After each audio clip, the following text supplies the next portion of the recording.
Device. So what is input? Input क्या होता है? The data and instruction which we entered using keyboard and mouse, that is called input. Input device क्या होती है? जो data and instruction हम computer के अंदर देते हैं यूजिंग किसके थ्रू? कीबोर्ड्स एंड माउस के through, that is called input. So आपको कंप्यूटर को कुछ बोलना है तो आप क्या करेंगे? कंप्यूटर के पास जाके आप बोलेंगे तो उसको सुनाई नहीं देगा. You have to type instruction and data कि आपको क्या ज़रूरत है. सपोज दैट आपको किसी चीज़ की इंफॉर्मेशन लेनी है. सपोज दैट आपको उत्तर प्रदेश के बारे में इंफॉर्मेशन चाहिए तो आप क्या करेंगे? टाइप करेंगे अबाउट उत्तर प्रदेश, तो वहाँ पे पूरा का पूरा लिस्ट आ जाएगा कि उत्तर प्रदेश में कितने डिस्ट्रिक्ट है, उत्तर प्रदेश में क्या क्या फेमस चीज़ें हैं, है ना. इस तरीके से if I discuss about what is output और प्रोसेसिंग. सो आउटपुट क्या होता है? The data and instruction which we entered using keyboard and mouse. The CPU work on the given data to give a meaningful information, that is called output. तो वही आपका क्या होता है? आउटपुट होता है. आप कीबोर्ड्स एंड माउस के थ्रू डेटा एंटर करते हैं, उसी डेटा पे आपका सीपीयू वर्क करता है. उसके बाद क्या होता है? उसके बाद जो रिजल्ट हमारा बन के आता है दैट इज कॉल्ड आउटपुट. वो हमारा आउटपुट होता है.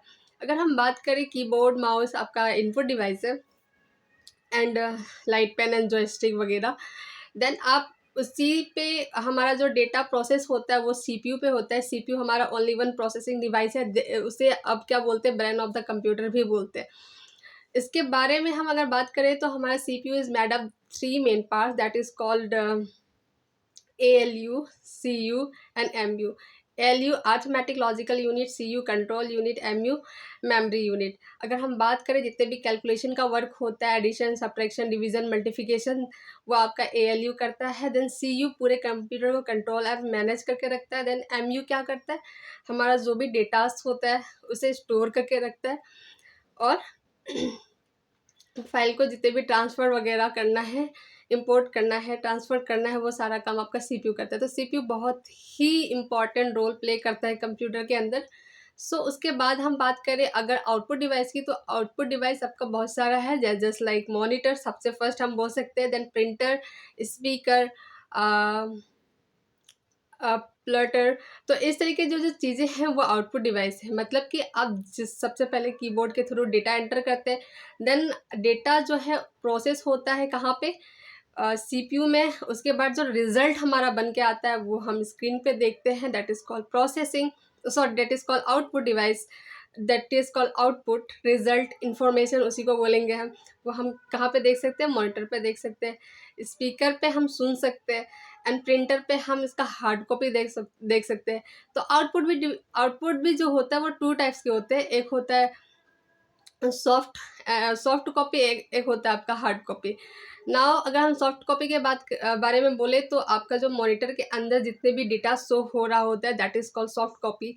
एंड आप प्रिंटर के थ्रू उसको प्रिंट आउट कर लेते हैं और उसको हम हाथ से छू सकते हैं, that is called hard copy. तो आपका आउटपुट डिवाइस टू टाइप्स के हुए, soft copy and hard copy. Clear? अगर हम बात करें इसी तरीके से मेमोरी के बारे में, तो जो स्टोरेज डिवाइस है वो आपके टू टाइप्स के होते हैं. एक होता है primary storage device, next one is secondary storage device. Primary के अंदर आपका रैम एंड रोम आता है और सेकेंडरी के अंदर आपका CD, DVD, HD ये सब होता है. तो CD की फुल फॉर्म होता है कंपैक्ट CD होता है आपका compact disc, HD hard disk, FD floppy disk, DVD होता है. इस तरीके का ये सेकेंडरी डिवाइस हो गया, सेकेंडरी स्टोरेज डिवाइस हो गया. और प्राइमरी के अंदर रैम एंड रोम.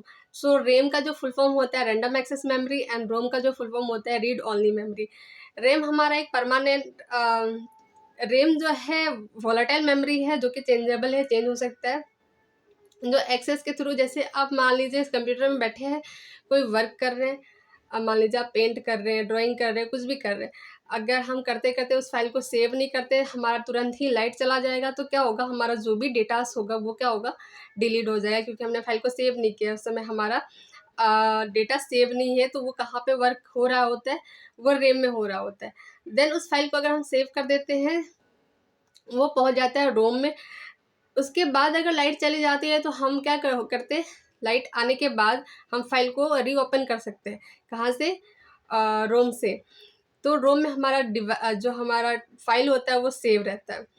तो इसके बाद आपका रोम की बात करें, ये परमानेंट टाइप मेमोरी है, डिलीट नहीं होती है। अगर आप डिलीट करना चाहो तो हो जाएगी, लेकिन डायरेक्टली लाइट जाने के बाद डिलीट नहीं होती है वो।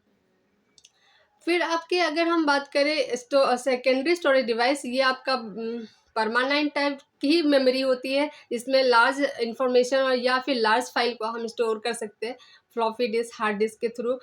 आप हार्ड डिस्क के थ्रू अपने पास भी निकाल के रख सकते हैं, तो that is called secondary storage device. फिर हम बात करें आपकी सॉफ्टवेयर की, तो आपका सॉफ्टवेयर 2 टाइप्स के होते हैं, application software then system software. Application software में क्या होता है, एप्लीकेशन सॉफ्टवेयर आपके जैसे कि व्हाट्सएप हो गया, फेसबुक हो गया एंड इंस्टाग्राम हो गया, ये सब आपका एप्लीकेशन सॉफ्टवेयर है।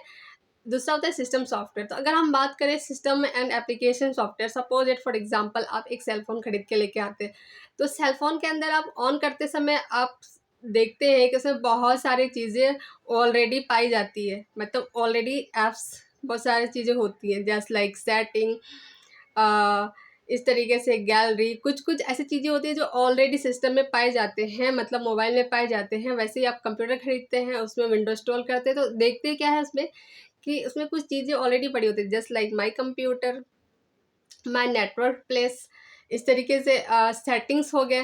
तो ये सारी चीज़ें ऑलरेडी पड़ी होती है, that is called system software, वो ऑलरेडी सिस्टम में पड़े होते हैं।